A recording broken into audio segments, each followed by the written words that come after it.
Assalomu alaykum, hurmatli talabalar. Men Muhammadov Behruz Hafizovich, umumiy fizika kafedrasi o'qituvchisiman. Bugun sizlar bilan navbatdagi darsimizni boshlaymiz molekulyar fizikadan.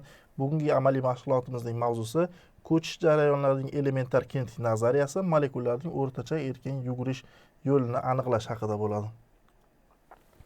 Sizlar bilan ma'ruza mashg'ulotlarimizda, demak, molekulalarning ko'chish jarayonlarini o'tgandik, ya'ni u yerdagi molekulalarning diffuziya, ya'ni molekulalarda gazlarda diffuziya hodisasi, issiqlik o'tkazuvchanlik hodisasi hamda demak qovushqoqlik hodisalarini qarab chiqqandik.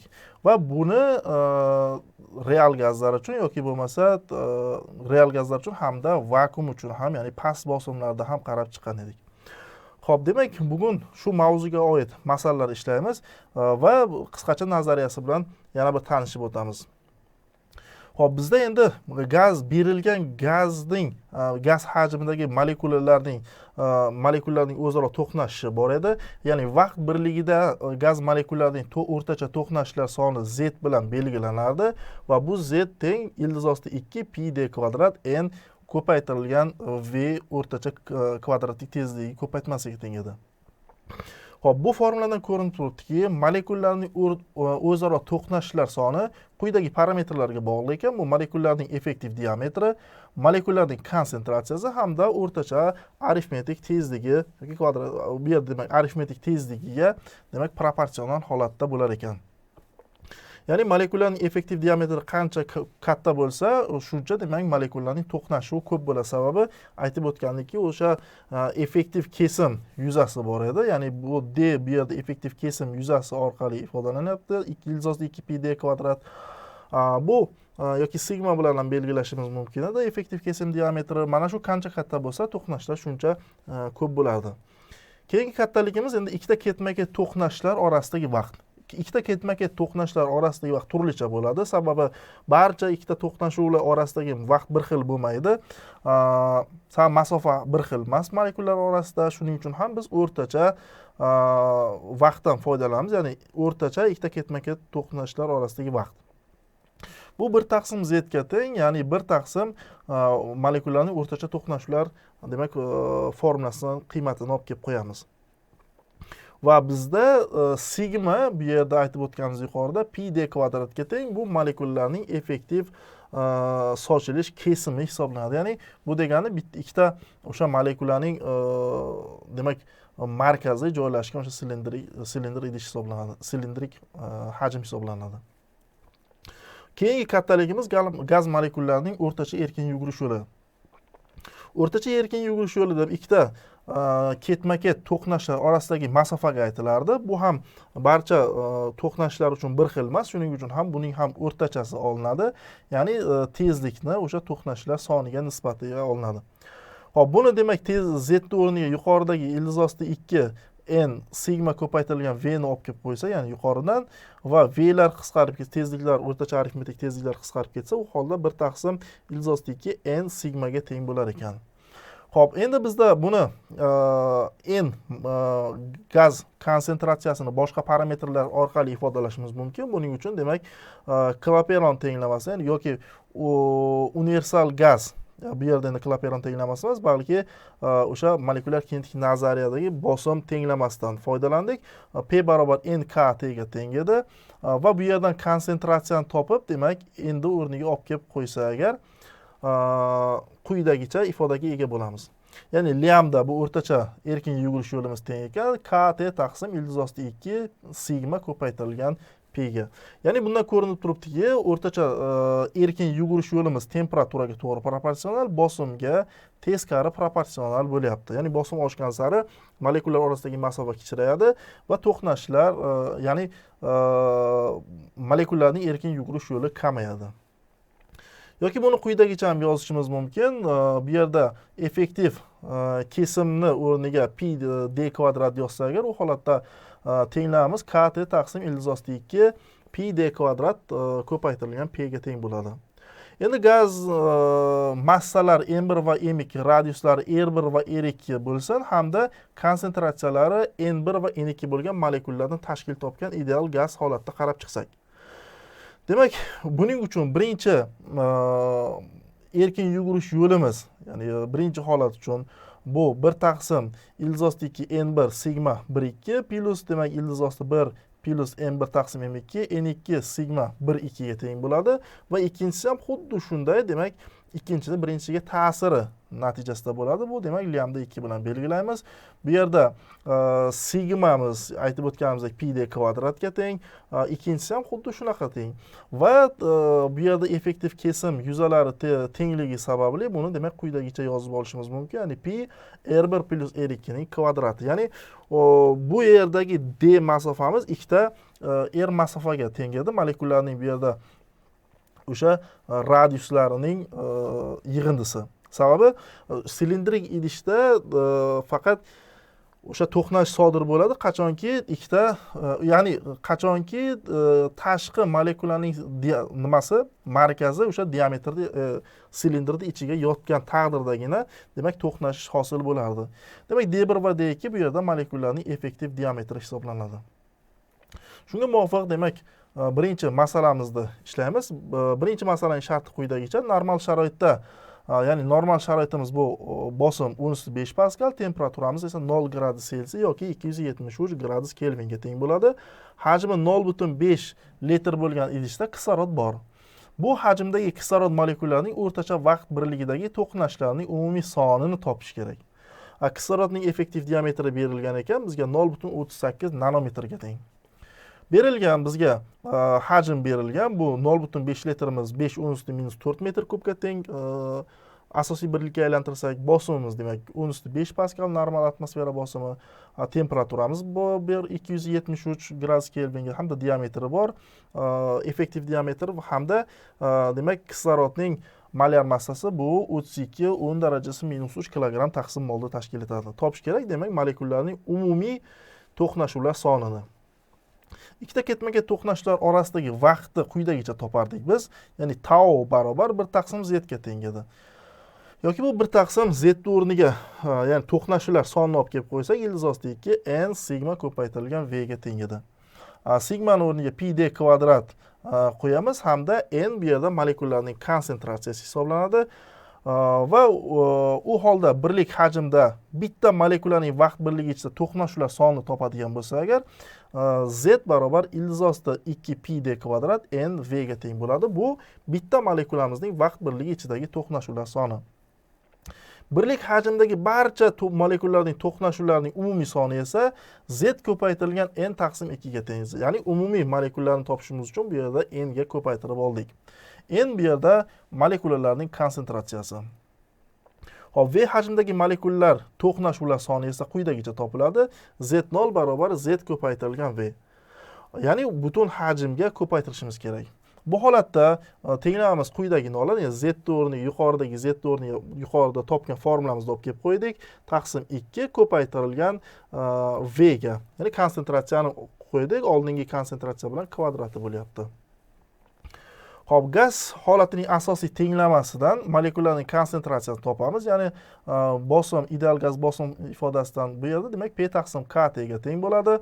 Hamda molekulalarning o'rtacha tezligi V haroratga bog'liqlik formulasi bor edi. Bu V teng ildiz osti 8 RT taqsim P mu ga teng edi. Ya'ni M bu yerda molyar massa. Birinchi, 2 va 3 tenglamalarni inobatga olgan holatda biz 4-quyidagi tenglamamizga ega bo'lamiz. Bu Z0 barobar 2V PD, ya'ni bosimni ko'paytiryapmiz bu yerda effektiv diametrga, taqsim KT ning demak umumiy kvadrati ko'paytirilgan ildiz osti PRT taqsim M ga teng ekan. Xo'p, bu yerdan demak ko'rinadiki, bu demak umumiy molekulalarning to'qnashuvlar soni formulasiga ega bo'ldik va bizga berilgan kattaliklar, demak bosim bor, molekulalarning effektiv diametri bor, temperaturamiz bor, K ni bilamiz, bu Boltzmann doimiysi, hajmimiz bor va hamma narsa bor bu yerda, ya'ni R bu yerda universal gaz doimiysi. Bularda o'rniga qo'ygan holatda ishlasa agar umumiy to'qnashuvlar soni 4,71 10 darajasi 31 1 taqsim sekundga teng ekan. Bu degan so'z, gazni berilgan hajmda gazni umumiy to'qnashuvlar soni Z0'imiz demak 4,71 10⁻31 ekan. Bu juda ham katta, sekundiga demak shuncha to'qnashuv ro'y beradi degani. Keyingi masalaga o'tamiz. 100 santimetr kub hajmli kolbada 0,5 gram azot bor. Shu sharoitda azot molekulasining o'rtacha erkin yugurish yo'lini topishimiz kerak. Xo'p, bizga berilgan hajmi, demak, asosiy birlikka o'tkazsak, bu 10⁻⁴ metr kub bo'ladi. Massamiz 5 10⁻⁴ kilogramga teng bo'ladi. Molyar massamiz, bu azotni molyar massasi 28 10⁻³ kilogram taqsim molga teng. Effektiv kesim diametri esa bu yerda 3 effektiv kesim diametri, effektiv molekulaning effektiv diametri bu 3 10⁻10 metr. 3 angstrom desak ham bo'ladi. Topish kerak, demak, o'rtacha erkin yugurish yo'lini. O'rtacha erkin yugurish yo'li, demak, quyidagi ifoda bilan topilardi. Bu kt taqsim (2 pi d kvadrat ko'paytirilgan p ga teng ekan. Xo'p, endi bosim bu yerda noma'lumligi sababli berilgan kattaliklar orqali topamiz. Buning uchun Mendeleev-Klaperon tenglamasidan bosimning ifodasini topamiz. P barobar m rt taqsim m katta M, demak, v ga teng. Bu yerda kichkina m gazning berilgan gaz massasi, m esa uning molyar massasi hisoblanadi. Va bizda effektiv kesim diametri bu pi d kvadratga teng. Buni e'tiborga olsak agar, formulamiz o'rtacha erkin yugurish yo'limiz kmv taqsim (2 pi d kvadrat m r ga teng ekan. Mana bundan ko'rinadiki, demak, o'rtacha erkin yugurish yo'lini biz, demak, yuqoridagi ifodalardan keltirib chiqardik berilgan sharoit uchun. Va bizda bu kattaliklar bor berilgan, o'rniga qo'yib hisoblasak agar, bu taxriban 23 nanometrga teng ekan. Ya'ni molekulalar berilgan sharoit uchun molekulalarning o'rtacha erkin yugurish yo'li 23 nanometrga teng ekan. Keyingi masalamizni qaraymiz. 3-masala. Temperaturamiz 27 gradus haroratda, bosimimiz esa 400 mm simob ustuniga teng. Azot molekulalarining 1 sekundagi o'rtacha to'qnashuvlar sonini topishimiz kerak. Demak, berilgan temperaturamiz, buni kelvinga aylantirsak 300 gradus kelvin, xatolik bo'libdi. 300 gradus kelvinga teng. Bosimimiz esa 53 kilopaskalga teng. 1 sekundda, demak, to'qnashuvlar sonini topishimiz kerak. Bizda esa kislorod uchun, azot uchun boyagi azotning molekulalarining diametri, effektiv diametri 3,2 10⁻10 metrga teng ekan. Demak, o'rtacha to'qnashuvlar sonini topishimiz kerak. Buning uchun molekulalarning o'rtacha erkin yugurish yo'li formulasidan foydalanamiz. Yuqorida ko'rganingizdek, bu kt taqsim (2 pi d kvadrat ko'paytirilgan p ga teng. Va bizga erkin yugurish yo'li bu tezlikni, molekulalarning tezligini to'qnashuvlar soniga nisbatiga teng edi. Va buni ikkala tenglarimizni tenglashtirsak agar, u holatda bu yerdan v tezlikni topishimiz, bu yerni tenglashtiramiz va v ni o'rniga 8 rt taqsim pi m ni qo'yamiz. Va mana bu yerdan, demak, z ni topib olsak, z barobar kt taqsim v (2 pi d kvadrat p ga teng bo'ladi. V ni o'rniga esa 8 rt taqsim pi m ni qo'ysak agar, u holatda quyidagi ifodaga ega bo'lamiz. Xo'p, bu ifodadagi kattaliklar berilgan bizda, ya'ni R universal gaz doimasi, temperatura bor 300 gradus Kelvin, mu, ya'ni bu yerda berilgan azot molyar massasini bilamiz. Biz 28 10⁻³ kilogram taqsim molga teng. Va demak, temperaturamiz bor, Boltzmann doimiysi bilamiz biz konstantasini. Va buni qo'yish orqali hisoblasak, javobimiz 2,74 10 darajasi 9 1 taqsim sekundga teng ekan. Bu degani berilgan sharoit uchun gaz molekulalarining to'qnashuvlar soni taxriban 2,74 milliard marta ekan. Bu sekundiga. Sekundiga shuncha to'qnash, bu ham juda katta son hisoblanadi. Keyingi masalamizga o'tamiz. 4-masala. Normal sharoitda 0,5 litr hajmli idishda kislorod bor ekan. Bu hajmdagi kislorod molekulalarining 1 sekundagi o'zaro to'qnashuvlarining umumiy sonini topishimiz kerak. Xo'p, bizga berilgan hajmimiz berilibdi. 5 10⁻⁴ metr kub. 1 sekund vaqtimiz, 1 sekunddagi to'qnashuvlar sonini topishimiz kerak. Bosimimiz normal atmosfera bosimiga teng, temperatura ham xuddi shunaqa, hamda bu yer uchun kislorodning effektiv kesim effektiv diametri 3,8 10⁻10 metrga teng. Demak, 1 sekunddagi to'qnashuvlar sonini topishimiz kerak. Umumiy to'qnashuvlar soni yuqoridagi masalamizda ham ko'rdikki, bu z n taqsim 2 ga teng edi. har bir molekulaning o'rtacha to'qnashuvlar soni bu z barobar ildiz osti 2 pi d kvadrat n v ga teng edi va molekulalarning konsentratsiyasi n barobar p taqsim kt ga teng edi. Buni bilamiz. O'rtacha aritmetik tezlik bu ildiz osti 8 rt taqsim pm ga teng edi va bularni e'tiborga olgan holatda yuqoridagi tenglamimizga qo'ysak agar, demak quyidagi tenglikka ega bo'lamiz. Bu tenglamimizda berilgan kattaliklarni qo'yish orqali hisoblasak, z barobar 3 10 usti 33 taga teng ekan. Bu ham sekundiga, demak 3 10 usti 33 ta to'qnashuv degan umumiy to'qnashuv nazarda tutilyapti bu yerda. Ya'ni barcha molekulalarning to'qnashuvlar soni. Ya mana bu yerdagi 2 nima uchun kerak edi, buni topishda o'ylab ko'rasizlar. Bu demak o'sha molekulalarning o'zaro to'qnashuvi, 3 ta molekula to'qnashmasdi, kamdan kam to'qnashardi. Molekulalarning to'qnashuvi asosan 2 ta molekula o'zaro to'qnashuvdan iboratligi sababli bu yerda 2 kelib chiqardi. Xo'p, demak bu masala ham ishladik. Keyingi masalamizni qaraymiz. Agar 2 atomli gazning hajmi adiabatik ravishda 2 barobar orttirilsa, gaz molekulalarining 1 sekunddagi to'qnashuvlar soni necha marta ortishini qarashimiz kerak. Xo'p, bizda molekulalarning to'qnashuvlar soni yuqoridagi 3-masalada ko'rdik, uni keltirib chiqardik. Shuning uchun ham biz yana keltirib chiqarmaymiz, tayyor formuladan foydalangan holatda topamiz.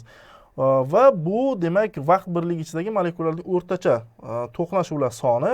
Endi demak buni nisbat olishimiz kerak. Ya'ni Z1 taqsim Z2 ni topishimiz kerak. Bizda V2 taqsim V1imiz bu 2 ga teng. Bundan foydalanib, demak buni o'rniga olib kelib mos hadlarni kattaliklarni qisqartirish orqali topadigan bo'lsak, Z1 taqsim Z2 teng ekan bosimlarning nisbati va temperaturalarning teskari temperaturalarning ildiz ostiga nisbatiga teng ekan. Ya'ni P1 taqsim P2 ko'paytirilgan ildiz osti T2 taqsim T1 ga teng bo'lyapti. Xo'p, buni endi ya'ni P1 taqsim P2 miz Poisson tenglamasidan ko'rinardi. V2 taqsim V1 ning gamma darajasiga teng edi. Buni e'tiborga olib o'rniga olib borib qo'yishimiz kerak va ikkinchi tomondan temperaturalarning nisbati bu hajmlar nisbatining gamma minus 1-darajasi teng edi. Gamma esa o'zgarmas bosimdagi issiqlik sig'imini o'zgarmas hajmdagi issiqlik sig'imiga nisbatiga teng edi. Ya'ni gamma bu yerda adiabata ko'rsatkichi edi. Quyidagilarni inobatga olgan holatda biz ishlaymiz. Bu yerda o'zgarmas bosimdagi issiqlik sig'imimiz I plus 2R taqsim 2M ga teng edi. O'zgarmas hajmdagi issiqlik sig'imimiz esa 2R taqsim 2M ga teng edi. 2 atomli gazlar uchun erkinlik darajasini bilamiz, bu 5 ga teng bo'ladi. Adiabata ko'rsatkichini hisoblaydigan bo'lsak, bu 1,4 deb berar ekan va tenglamamizdagi gammani o'rniga, demak 1,4 qo'ysa agar, ya'ni V2 taqsim V1 ning nisbati bu 2 ga teng, gammamiz 1,4 ga teng. V1 taqsim V2 ning nisbati demak 0,5 yoki 1 taqsim 2 ning 1,4 minus 1-darajasiga teng ekan. Buni hisoblasak nisbat 2,29 ga teng ekan. Ko'rinib turibdiki, birinchi holatdagi molekulalar to'qnashuvlar soni ikkinchi holatdagi molekulalar to'qnashuvlar sonidan demak 2,29 marta katta bo'lar ekan. Xo'p, mustaqil ishlash uchun quyidagi masalalarni havola qilib qolamiz. Ya'ni yuqoridagi ishlab ko'rsatgan masalalarimizni o'rgangan holatda pastdagilarni mustaqil holatda ishlaysizlar. Agar qanaqadir tushunmaydigan masalalaringiz tug'ilib qolsa yoki savollar tug'ilib qolsa, quyidagi kontaktlar orqali murojaat qilishingiz mumkin. Keyingi darslarda ko'rishguncha xayr, salomat bo'ling.